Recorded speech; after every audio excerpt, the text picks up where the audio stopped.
Stand firm then with the belt of truth buckled around your waist, with the breastplate of righteousness in place. This verse introduces us to our first two pieces of armor, but today we're only going to go over the first one. And the first thing that Paul commands us to do is to put on the belt of truth, which locks around our waist. Now, what you're going to realize about all of these pieces of armor is that Paul chose them for a specific reason. There's a reasoning behind why he chose truth as being a belt, and why he's going to go on to choose other stuff like righteousness as the breastplate and faith as the shield. There's a reason behind all of these. And for this belt of truth, it's fairly simple. The belt is what locks everything into place. And in the same way, truth is the foundation of Christianity. Honesty is the foundation of Christianity.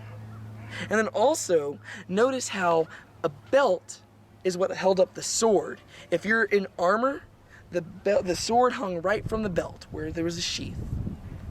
And as we'll learn later, our sword is the Bible, the Word of God.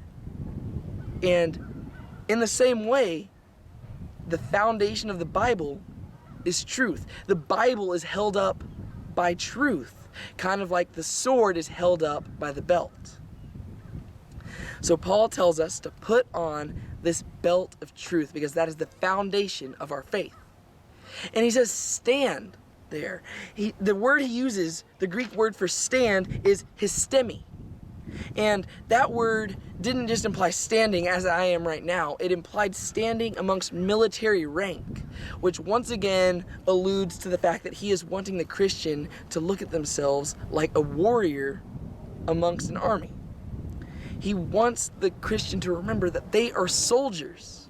And he's saying stand amongst military rank. And this just all adds up to the fact that you can't stand amongst military rank if you're not clothed in the armor. Or else there's no reason. You're not going to help the army out at all. And you might as well stay home.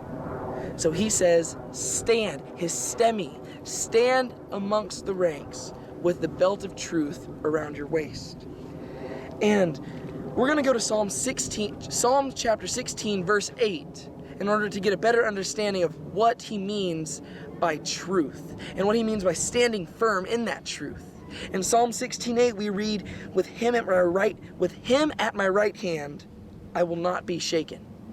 With God at our right hand, we cannot be shaken. We will stand firm. And that is how, by wearing this belt of truth, which holds everything into place and locks us into place, we are going to stand firm with God. Because God is at our right hands, because God is truthfulness. God is justness. God is honesty. If we are cloaked in honesty and truthfulness, God is at our right hand and we can't be shaken. So we will stand at military rank with the belt of truth on, and we will not be shaken.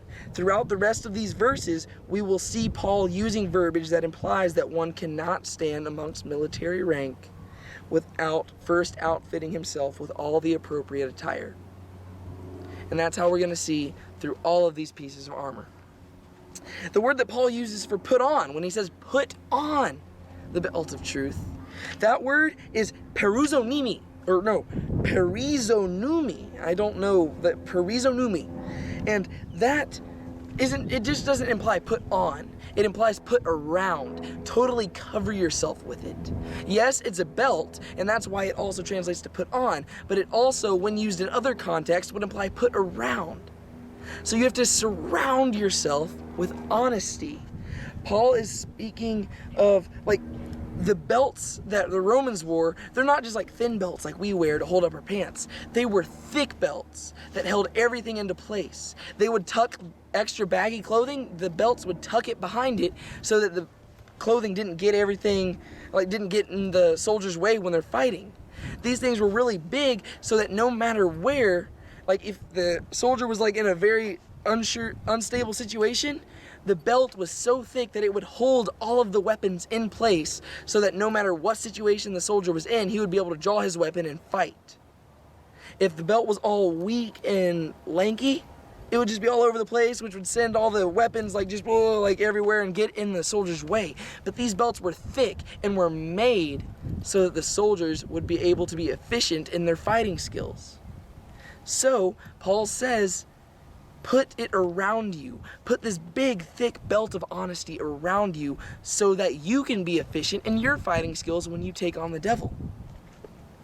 And it's very similar to Isaiah 11:5, in which Isaiah is talking directly about Christ. He says, righteousness will be his belt, and faithfulness the sash around his waist. For us, righteousness is something different because we aren't Christ. And faithfulness is something different as well. But Christ is a soldier just like we are. And Christ wore a belt just like we do. His belt was different, but that's because he is truthfulness. He doesn't have to wear truthfulness because he is truthfulness. So Paul is telling us, put on the belt of truth. We are being called out to wear the same armor that Christ wore during his earthly ministry. Whenever Christ came down, he was a soldier. Whenever Christ comes back, he will be a soldier again. Even God will be a soldier. Whenever he came down, he became exactly what we are. We are humans, he became a human. We are called to be soldiers. He was a soldier, and he died for his cause. So if it comes down to it, we should too.